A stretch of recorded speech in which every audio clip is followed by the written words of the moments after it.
Hello, Steve White, Steve Arts 89. Well, I just watched She-Hulk episode 6, Just Jen. It was good. I laughed several times. I laughed really hard at one part, which was pretty brilliant. I think the show is hitting its stride. It's actually good. There was one issue I was having during the episode, and I'll get to the actual story in a minute, but there was one part I'm just looking at like, she doesn't really have a big enemy. There's no big world-ending catastrophe she has to deal with. Are they giving her less to deal with because she's a woman? Is it sort of like the Supergirl sort of situation where she didn't sort of have the same level of villain or problems to deal with that Superman did in his films? I sort of was wondering about that, and then all of a sudden at the end we get a little reveal about someone who's actually plotting against her. So the actual episode now, I don't relate to this a lot because I'm a gay man, and this is like a straight woman thing. This is like the horror of the wedding and bridesmaid thing as a single woman.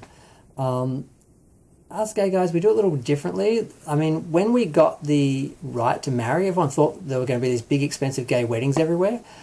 We thought it was going to be a real boom for the economy, and it didn't happen. And the reason why, in my humble opinion, speaking for myself, not for anyone else in the gay community, but us gay guys, we get around, we sleep around, and basically when we have our weddings, we can't invite anyone because our partner doesn't want us to invite anyone we slept with.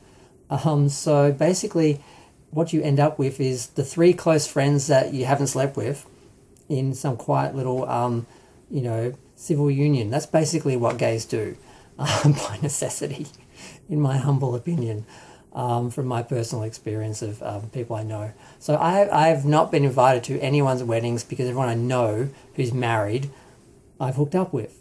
So I think it's a little bit different for straight women. And it's this horrible thing they go through over and over again, getting invited to the bride's weddings and being the bridesmaid. And there's the obligation and the feeling that you have to do it. So Jen has been invited to a wedding of a friend that she hasn't talked to for years, and she feels obliged, just like she feels like she probably felt obliged to invite her. So she shows up, but she gets a dress made, so she shows up as Hulk because she wants to be amazing. And she's like, no, this is my wedding. You're not going to come here and steal attention from me. Go back to Jen. Just Jen. So she goes back to Just Jen and walks around with these giant dresses that are hanging off her. But she does manage to get the attention of one very cute guy called Josh, and I'm thinking, well, he's too good to be true. What's going to happen here? Because he is too good to be true. He's cute, he's nice, he's polite, he's interested. So he must be some evil conspiratory spy or monster from another dimension or something. He can't just be a cute guy that's interested in her. It's not going to happen. And of course Titania shows up because she knows someone, but really she's just after Jen, of course. Jen states this and they're like, it's not all about you.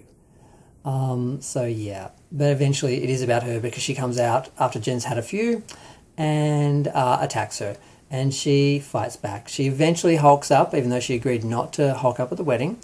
And it's a decent fight between Titania and her. I mean, it's a bit of a girl fight, but there's a great moment. She knocks over a waiter, which is pretty rough, because I'm like, he doesn't have superhero powers. Hello, is he okay? Can we check on him?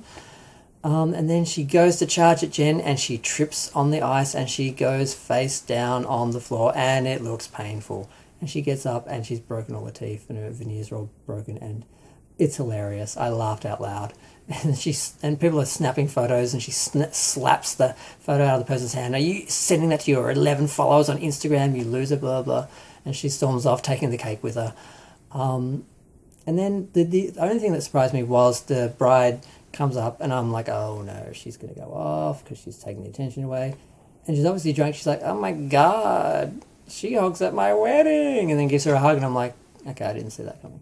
I'm not sure that really worked, but it worked. So yeah.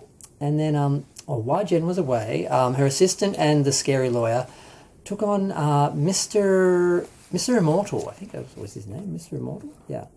Basically this guy, and he does that thing men do where they are so afraid to have a conversation, an awkward conversation with a woman, that they run out of the relationship. But this guy, because he's immortal, he kills himself, fakes his death to get out of the relationship. But he got caught out because someone caught it on film, and now he's got I think, 6 wives and a husband who are all basically wanting to be remunerated, or whatever the word is. Basically, they're suing him because he cost them a lot of money. And the lawyers are just like, oh, you are just a gutless little man, baby, and we're going to get you out of this mess, but it's going to cost you, and we're going to enjoy it. And I was okay with that, because what sort of a man can't have a real conversation with a woman and end a relationship? What sort of man can't do that with another man? I can do it. Apparently other men can't. So, yeah. So they basically sit down and they just agree with everyone's terms, get everyone what they want, and that's the end of it.